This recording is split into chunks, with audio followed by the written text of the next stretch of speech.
doesn't matter. You don't get the content. Oh, also, we're all wearing jerseys today. News media. Fuck.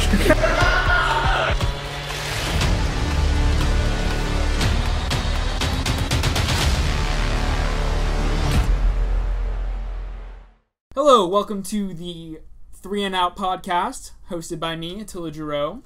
I am here with Isaiah. And Ian, your boy. We are brought to you by the SRJC Oakleaf, the student news media. Mm-hmm. And see, the NFL first quarter is over. We're through week 4, on to week 5. Which is crazy. It's going so fast. Going by very quickly. Like, I'm already, like, sad for the season ending, you know what I mean? Like, I already feel sad. Yeah, to watch the Patriots win the Super Bowl. No. Hell no. Here's what we're not gonna do. This is what we're not gonna do. Is talk about the Patriots winning. Also, we're all wearing jerseys today. We have a vintage Adrian Peterson jersey, a vintage CJ Spiller jersey for some reason. You love to see it. A very vintage Peyton Hillis jersey. Yeah, you gotta love the Peyton Hillis. That I got for $15 on eBay. That's an investment. Talk about a buy. Yeah, that's a buy low. Talk about a buy low. Buy low on Calvin Ridley and a Peyton Hillis jersey honestly, for $15. Okay, bruh, he's gonna do better. I know that. Okay, all right. I don't think you get the concept. Anyways, bruh, you don't understand the concept. He's still going. He's still going up though. That doesn't matter. You don't get the concept. The buy low doesn't matter. We're gonna talk about our first, favorite first quarter storylines of the NFL season so far. Ian, let's start. You start us out. Favorite first quarter storyline. Obviously, I have bias. My favorite first quarter storyline is Baker Mayfield and the revamped Browns offense and defense. And offense. Yeah, and offense, defense, and offense. Woo! And then the special teams is garbage. Very bad. Booty. It's almost got worse. It's gotten way worse. Jabril Peppers shouldn't be returning kicks. No. Here's the thing. I think he's okay. I think he could return. It's just your scheme is trash. Well, we don't have blocks set up. That's true. Like he was running into the blockers every time. That's his fault. That's his fault though. That's not the blocker. No, it is the blockers getting pushed back every time. Well, but also like there's just it's just all bad. I don't know. I think Amos Jones just got to get fired. He led like the worst special teams before he got hired by the Browns. Yeah, makes no sense. Hella kicks got blocked in like the preseason. You can't blame. I'm not blaming Jabril Peppers. I mean, special teams lost us weeks 1 and 2 of the regular season. Yeah, I would say. I'm not blaming Jabril Peppers, but he's not helping. No, he's not helping at all. He's been okay defensively though. I mean, he's been a great run stopper. For sure, that was what he was the best at in college. Anyway. Totally, and they finally are using him in that correct scheme, which is that's actually one of my favorite storylines of the first 4 weeks is the Browns finally figuring out how their defensive key pieces work together and what they do best and how to utilize them. The defense has been fun to watch. Players, Week 4 was rough to watch all around. I was at that game. Yeah. You want to talk about rough?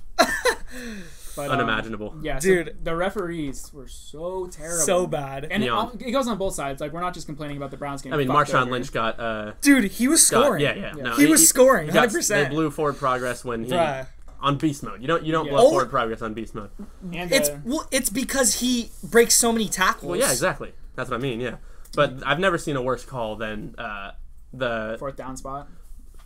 There was a lot of the worst call was the strip sack on Derek Carr. Dude, what was that? I don't know. That should have been a Browns touchdown. Ogunjobi, it was Ogunjobi that recovered it, I think. Yeah, and he had nothing but field in front of him, and they blew it. You guys got screwed, but there is hope for you. Oh, true, yeah. All right, Isaiah, what's your favorite storyline of the first quarter? My storyline, I'm like still kind of confused. Just the Mychal Kendricks insider training. I love that. Okay, I think it's amazing. It's so funny. What what do you do in insider trading in the NFL? Yeah. You have a roster spot on a team. You're getting paid probably millions. I don't know what his contract is. Okay, I looked it up. He made over $22 million in the NFL. What? And from insider trading, he only made $1 million. What are you doing? How do you even insider trade in the NFL? How does that even happen? How does that go down? You don't have to be in the NFL. It didn't have to have anything to do with the actual NFL. So insider trading on the stock market? Do you know what insider trading is? Yeah. So like on the stock market, not actually in the NFL. What do you think it was? I thought he was like somehow insider trading, like trade talks or like some like contract negotiations. I was like, what is going on? How do you even selling do? half of his contract? That's what I'm saying. I'm like, how does he even do that? That makes no sense. That's why I was confused. Okay, still, what are you doing? Well, anyway, the Seahawks did just release Mychal Kendricks. Jordan Belfort. Jordan Belfort. Mychal Kendricks. Jordan Belfort. Yeah. He is it. That's him, dude. Stock. That's hella funny. That's him. Yeah, that was pretty hilarious. I think him and Carl Nassib on the same team would have been a whole lot of fun. Yeah. Money-wise. Well, I just don't understand how, like, I guess he got caught. Well, yeah. That's even stupider that you get caught. First, you're stupid enough to do the like insider trading when you already have a multi-million-dollar NFL contract, and then you get caught. Those things are easy to catch if they look at the transactions. Not cheating if the ref doesn't see you. It's true. It's only cheating if you get caught. Oh. It's only cheating if you get caught. No, it is. It's true. It's true. I don't know. It's like it's the most white collar crime to ever happen to an NFL absolutely player. Oh, dude. Yeah. All right, Attila, what's your favorite first quarter storyline? I'm gonna go with Le'Veon Bell holding That's a good out, mostly because he fucked my fantasy team, and I hate him for that. Yeah, he did do that. There's a lot of fantasy teams. Yeah, and I mean, I hope he does get paid and gets his money. But can we talk about how he's coming back and how I told you guys that he was gonna come back? I'll believe it when I see it because he's supposed to come back before week 1. Yeah, I heard. Every report ever was Labor Day and that didn't happen. So okay, well, didn't he say he was coming back during the bye week? He said he was coming back before Labor Day. Also said he was coming back on the bye week. We'll see what happens. I don't care about either one. I still think he's coming. We'll see what happens. I'm not denying it. I'm not going to say it's set in stone. You know what I mean? I don't know why he would come back after seeing what happened to Earl Thomas last week. Because he doesn't want to get traded to the Jets. Dude. Well, yeah. Would you want to be traded to the Jets? No. And that would also hurt my fantasy team because I have Bilal Powell and Isaiah Crowell. I have to drop both of them. And I start Bilal Powell usually. Do you really? Yeah. It's a rough world out there. Yeah, my flex options are not good. This fool made me drop Jameis Winston today for a defense. Bro. Well, listen. An ordeal. Listen. You have Matt Ryan. You have Russell Wilson. But I have Mike Evans. But oh my god. And Jameis Winston's going to throw those touchdowns to Mike Evans. No, you'll get more points from Matt Ryan than you would Jameis Winston. So it doesn't really matter. What about when Matt Ryan's on his bye? Then you use Russell Wilson. I don't want to use Jameis Winston. Why? He's trash. He's gonna put up hella garbage. numbers. He's garbage. All right, Cole takes exposed. If he's garbage. He's gonna be a top 17 fantasy quarterback this year. For the top rest of the 17? year. Yeah. Why does that even matter? You don't even have 17 teams in a league usually. So why does it even matter? 17 out of 32 quarterbacks. Okay, but if you have top 10, 17 scoring, but that's gonna be my cold take exposed. But if you have, I think he's gonna be really good in fantasy. If you have 10 quarterbacks, 10 quarterbacks per team, or 10 quarterbacks on each team. What? You have 10 teams, one quarterback for each team. Starting, yeah. Why does it matter if he's 17? Nobody's gonna pick him up. Well, I'd say top 17. Top 7? Yeah, he's gonna finish the year inside the top 17 of most points scored. Why does that even matter? That's high. I don't know. That's pretty good. I'm just saying. That's below the bottom. That's the bottom half. I'm telling you my prediction. I don't agree. It's okay. You don't have to. I'm just letting you know. Anyways, I think we got a little off track. It's okay. Talking about Le'Veon Bell.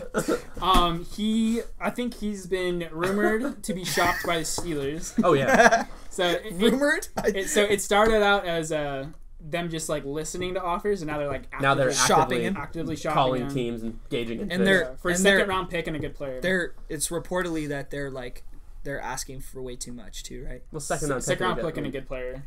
It's good players and good players and starter, right? Yeah, probably. Okay. Yeah. So second round pick and a starter. Yeah, okay. But definitely some on defense. Their defense is bad. I would. I mean, if I'm another team looking on the outside, looking in at the Le'Veon situation, I'm not going to give up a second round pick and a good player when he's going to hit free agency. When I know that I can, when I know that I can sign him next year for big money. I mean, there's no guarantee of signing him, but I can make him an offer. He's gonna. I bet you if he does get traded, it's going to be like a 1-year rental. Like I don't think I don't think he'll get traded to the place he wants to go.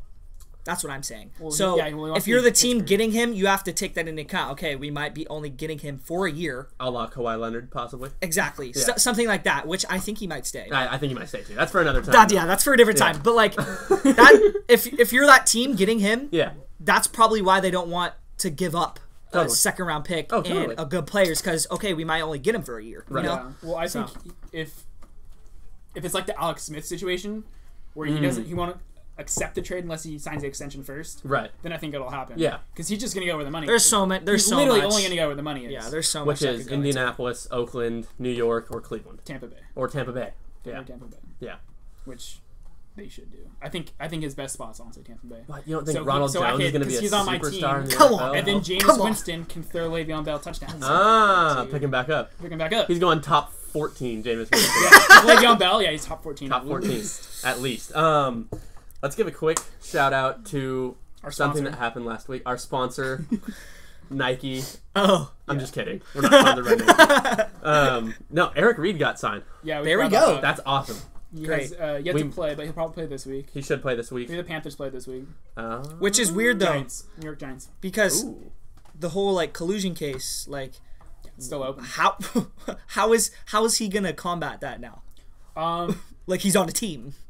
Like I think it's he's testifying for Kaepernick. Oh, yeah, so it's not hit. Is he not leading the case? No, there's only a case between Kaepernick and NFL. So it's only Kaepernick. So he was just with him. I think he's a witness or like a key witness or something like that. Yeah. I don't know.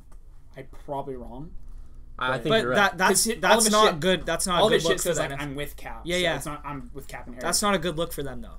For the NFL? For the Panthers? No, for Colin Kaepernick and Eric Reed. I think it's a great for their case. I'm talking about for their case.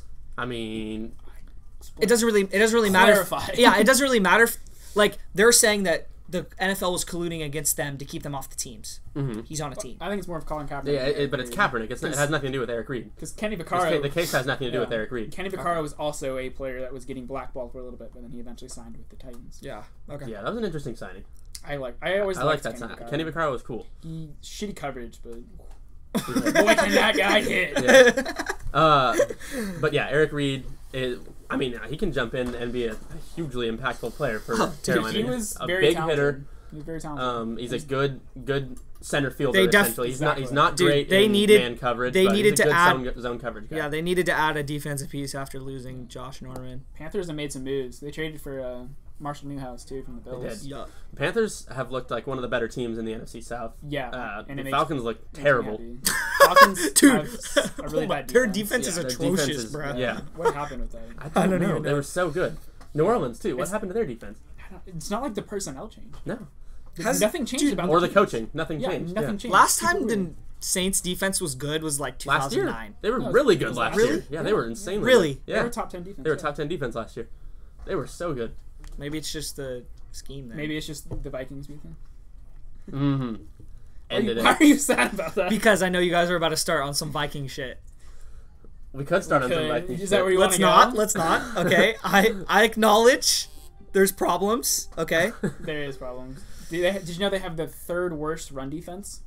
Which is bizarre. Yeah. Anthony Barr hasn't been great. As you know. Trying to cover Cooper Kupp on a route. Dude, that's not... I mean, it is him, but it's the fact that he's being put in that position is stupid. Yeah. Well, it's not what is he doing covering?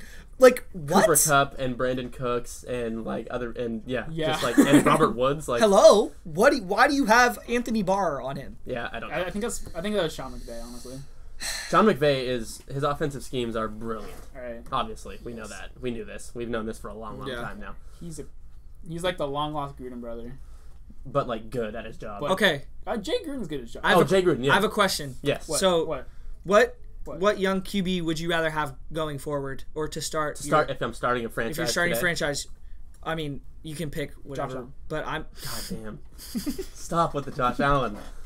You're dead on the hill. I love Josh Allen. You're already dead on the hill. You're already dead on the hill. Yeah. That's because he's a god. Yeah. Well. That remains to be seen. This is my hill I die on, guys. You're gonna die on it. I'm gonna die on this hill. Okay. Anyways, continue. Who are our options? I'm thinking Jared Goff.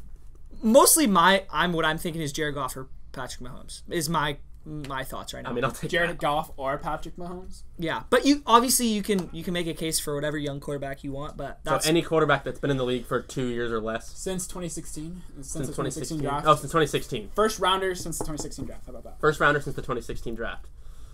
I would probably take Patrick Mahomes. Patrick right Baker now. Mayfield.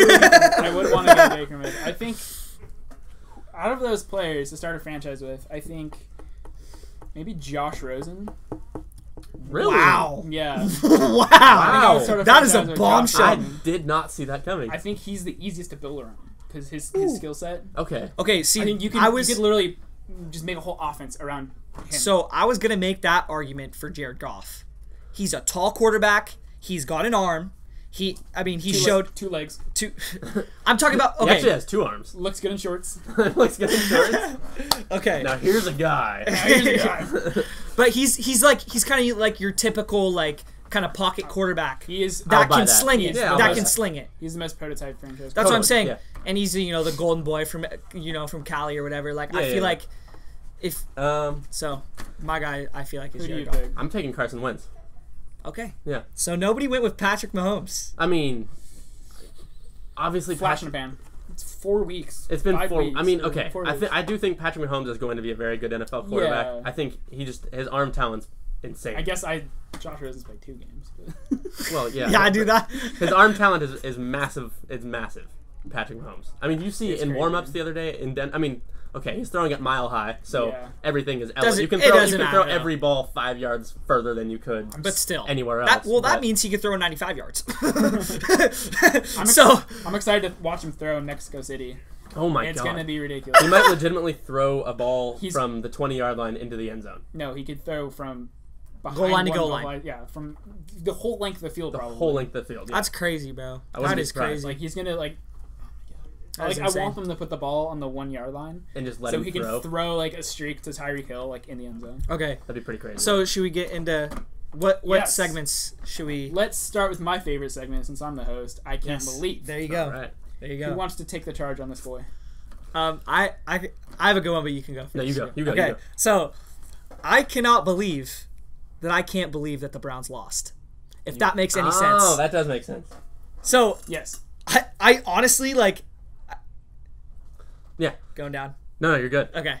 No, I like seriously. I can't believe that the Browns lost. Like, no, yeah. That is. I buy that. They're taking big steps right now, what you mean. and it's surprising. I'm like, holy crap! Like the fact that I'm like thinking, wow, they should have won. Like I can't believe that. Yeah. I never would. I get it. I didn't think we'd be here with the Browns situation right now. Yeah. That's hella funny. Okay. Yeah. So that's my I can't believe for this week. I can't believe that Tennessee Titans beat the Philadelphia Eagles. Okay, it's a good game. So do you want to retract your sell on the Titans? No. They keep winning ugly. I can't believe that. That does not sustain. They also beat the Eagles though. Yeah, but they're just like not a good. The Eagles team. are. They're just not a good team. Not good. Yeah, I mean the Eagles they lost to the Buccaneers who got their asses handed. Well, that was with Nick Foles at quarterback though. That's true. Yeah. I don't know. I don't buy that. That was like a last second victory. Yeah. It's not like they dominated the Eagles. No, of course not. But shouldn't the Eagles be dominating them? I would defending Super Bowl champs. I mean, come on. That was only Carson Wentz's second game back. I believe First that game back? First game back. And same with Alshon Jeffrey. I believe that the Super Bowl hangover is like a real thing. Like I feel like after teams win the Super Bowl, they come out the next season and like the first. I agree. Sometimes a whole season, but usually in the beginning, they play very complacently. Yeah, I buy that. I'd agree. So I'd agree. That happened to the Falcons. Big time. It happened for a full season to the Falcons. Yeah. I mean, their situation's a little different, 28-3, but. Yeah. Oh man, dude. All right, so what's your? Oh man, I can't believe Ben Roethlisberger sucks now. Ooh. Oh, that's a good one. He's completely washed. He's washed. Yeah, he really does. Yeah. With the weapons he has. Yeah. What? Antonio, Juju. I mean, Vance McDonald. Antonio Brown's underwhelmed extremely too. Yeah. Well, partially because of Big Ben, though. I'd say. Yeah, that's true. Yeah, it's he's doing all he can. Has suffered or anything his production is completely based upon like how well his quarterback. Absolutely. Well, yeah, every wide receiver is like that. Like, you can make your quarterback look good, but they need to get the ball there. Right. And they need to get the ball out of their hands on time and in a good place. He doesn't look right to me at all. He looks like there's something wrong. Like he's super old, and he just looks like he's bad. I don't think he's got the fire. No, I don't think he's got it anymore. I have one more small I can't believe. Okay, go for it. I can't believe that C.J. Beathard looked better than Jimmy Garoppolo has looked all season. Or looked all season. He's had longer. He's had longer in the. Dude, I think Jimmy G had the most pressure coming into this season. I will buy that. I mean, he had an unreal amount of pressure on his shoulders. But that's like mostly the 49ers' fault. For how much money they gave him, I don't know. You're expected. That's how much to money, produce. I don't think they're related at all. I think that's how much money you have to pay players nowadays. That's every quarterback. But based on the 7-game sample that they had. Well, it's like it was either pay him that or let him go somewhere. He was going to go free agency, and they weren't going to franchise tag him. No. They wanted to. I don't think they should have paid him that much, and look how it turned out. Well, I mean, he tore his ACL. I think they have a choice. I think he's going to be. I do think he's a good quarterback. We'll see. LMAO. Got it right there. Through 2 weeks, bust. Yeah, and see that RIP my fantasy team. Yeah, mine too. I traded Allen Robinson for Jerick McKinnon. And then the next day I was at Disneyland. I traded Adam Thielen for Jerick McKinnon. Did you really? Yeah, that hurt. Fantasy horror story? Man. That hurt. Oh, man. Should we move into some 8-ball predictions, guys? Yeah. I think we shall. Who's playing tonight? Last Colts week, and Patriots. On Thursday night, the Magic 8-ball went 3-0. 3-0. Yeah. We can do a little We can do a little flashback.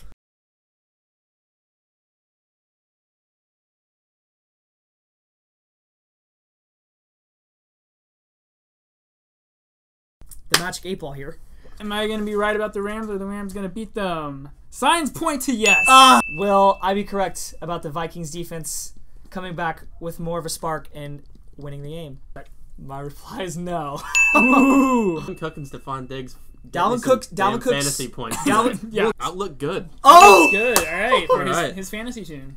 So Colts and Patriots. Colts at Patriots. The last time the Colts beat the Patriots, probably when Peyton Manning was a quarterback. I think Tom Brady was 32. Yeah.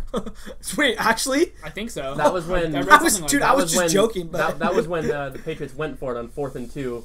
Inside, like in their own, was that side of the field. Oh yeah, you have a beautiful brand. The little out pass. Yeah, the little out route to Kevin Falk. It was Kevin Falk. What the fuck? Yeah, I remember. How do you remember that? I remember that. That was a fantastic game. Really? I remember Belichick got absolutely skewered for that. He did. But deservedly so. Wait, can we agree he's the GOAT? Belichick? Yeah. Okay. I see no problem with that. Yeah. All right. So let's see. What am I going to ask the 8-ball? My prediction for the 8-ball. I think that Chris Hogan is going to have a monster week this week. I think he's going to just dominate. I think he's going to dominate the Colts secondary. I think he's going to finally have a breakout week. So here's my question. My question for the Magic 8-ball is, will Chris Hogan outplay T.Y. Hilton? Okay, let's see it. T.Y. Hilton's not playing. So Hilton's not playing? He's not playing. Shit. Hold up. Wait, when did that happen? Like 2 days ago. Yeah. It's okay. Grace period. Will Chris Hogan go for over 100 yards? How many receptions? Will Chris Hogan have 7. 6+ receptions for over 100+ yards? There you go. 1 touchdown or no? 1 touchdown. 1 TD. Yep. Most likely. Oh. That sounds good. Okay. All right. Okay. Attila? Okay. In this game, I'm going to be watching the Patriots defense. Okay. Because I think every September, at least last year, their defense was struggling. Total shit. Yeah. And then they picked it up. They figured a way to turn it around. Right. They don't have Matt Patricia anymore. No. So that might be a little different. He's over there screwing the lines over. Who's their defensive coordinator? Do you know? I don't know. Do you know? No. Anyways, Bill Belichick runs that shit anyway. For real. Yeah. So I want to say to the Magic 8-ball, does the New England Patriots defense show up and come into midseason form? Concentrate and ask again. He's thinking. That's fucking useless. Signs point to yes as well. Ooh. Okay. Patriots dude. Defense will show up today. Okay. Okay. I want to ask the Magic 8-ball. Will Andrew Luck duplicate his previous week when he had like 400+ yards? He had a great game last week. Yards, 4 really good game on my bench. So will he Fantasy sorry. Will he go, let's say 350 plus? Okay. Wow. That's a big game. That's what I'm saying. Will he be able to duplicate his previous week? All right. And let's say two TDs. 350 and 2 TDs? Yeah. All right. All right, let's see it. That is reasonable.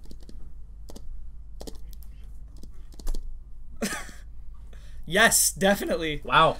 Woo-hoo! The Magic 8 Ball is positive today. Dude, big game. Big game. Big game for the Magic 8 Ball. I think Magic 8 Ball is going to go like 1 and 2 this week, I think. Really? Think so? Yeah, okay. I'm not believing the Magic 8 Ball. Well, I went 3-0 last week. Yeah, so we'll find out. We'll see. You guys remains to be seen. You guys had some trash takes. Yeah, we did have some trash takes. We did. It was just you, honestly. Okay. And Peterson over there. I thought their defense would play well against the ring.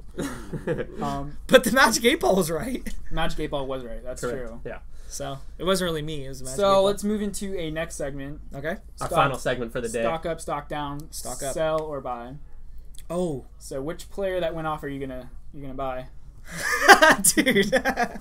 Okay. I honestly think right now is a good time to sell high-ish on Phillip Lindsay, because I think Royce Freeman is eventually going to be the man in that backfield sooner rather than later. I mean, they do have sort of like a thunder and lightning dynamic, a la, you could say, Ingram and Kamara-ish, or Devontae Freeman. Yeah. And I mean, Devontae Freeman's Coleman. not very similar to Royce Freeman. He's got some power to him. Yeah, he's got more powerful than Tevin Coleman, obviously. Yeah. Sure. But I think within just a couple of weeks, Phillip Lindsay is going to be more relegated to a passing down role, and I think Royce Freeman is going to be the early down and goal line back. So I think right now is a really good time to sell high on Phillip Lindsay. I think that's a great take, because when the Broncos were down to the Chiefs on Monday night, Devontae Booker actually played more snaps on third down. He and did. Stuff like that. He was in the game, which was odd. Yeah, it's interesting to see. He's just not good. Yeah, he's just he's bad. pretty bad. He's a bad player. But who are you buying or selling? I am going to sell the run pass option. Oh, absolutely. I'm in with sell the that. run pass option. Absolutely. I like that. Yeah. I like that. The next trend that every NFL team will follow. It's same with like the shovel pass. I'm gonna sell both of those. Okay. Ooh, actually, some teams that funny little the Browns tried one, didn't they? I'm not selling on the shuffle pass just yet. I like it. I'm the Chiefs selling, are the only team that like runs it to perfection with Travis Kelce. I'm selling both those little plays. I think teams will figure out how to defend it pretty easily. Yeah. Put pressure on the offense, especially with the RPOs. Yeah. Where they force the offense to pick in a bad situation. Yeah. And I think teams are just gonna stop using it. The Wildcat quarterback was a thing for a little while. And then it just ended. The read option.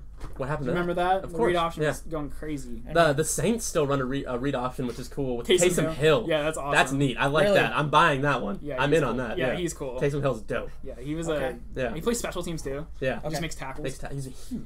He's like a linebacker playing quarterback. Yeah, I saw him in person. I went to the Washington BYU game. Just massive. Yeah, he's a big guy. Yeah. All right, Isaiah, who are you buying or selling this week, or for the future? So, this is not. I mean, I'm not gonna set this as my official one, but I really want to buy the Vikings defense, but I just don't. I don't. There's a good buy low. I would agree with that. I want to, but then again, I don't know when Everson Griffin's going to come back, and that's a big piece. That's a huge piece for sure. They need to get their secondary in check. I mean, you can't be having shootouts with the LA Rams. You're not going to. Well, I mean, when there's no pass rush, they have time to throw, and that's exactly. Yeah, you can't cover in 5 seconds. And you're not going to win that game. Right. So not very many teams are going to win a shootout against the Rams. Yeah, exactly. That's what I'm saying. So I'm gonna win against the Rams. I'm gonna buy low on them. I think they're going to turn it around. That's sometime soon. I agree. I'd like to see that. Honestly. I think they will. Yeah. I think they have no reason. There's no reason they shouldn't. I agree. Probably won't be this week though. No. I think it'll be soon though. I think it'll take them a couple weeks, but once they get used to the fact not having Everson Griffin, and then when they do get him back, I think they'll be fine. Good bounce back game week 6 when they play the Cardinals at home. Yeah, that's huge. Cool. Yep. All right. We're almost out of time here, guys. Yep. So, calling it quits on the 3 and Out podcast. I am Attila Giroux. Follow me on Twitter at Attila capital L. You can look at the overlay down below on the screen. You will see. We'll plug the Twitters. You'll see our Twitters down there. We'll plug them. Go hit that follow button. Yeah. Okay. Anyways, guys, for this week, thank you for tuning in. Yeah. We'll be thank back you very next much. Week, and we are 3 and Out.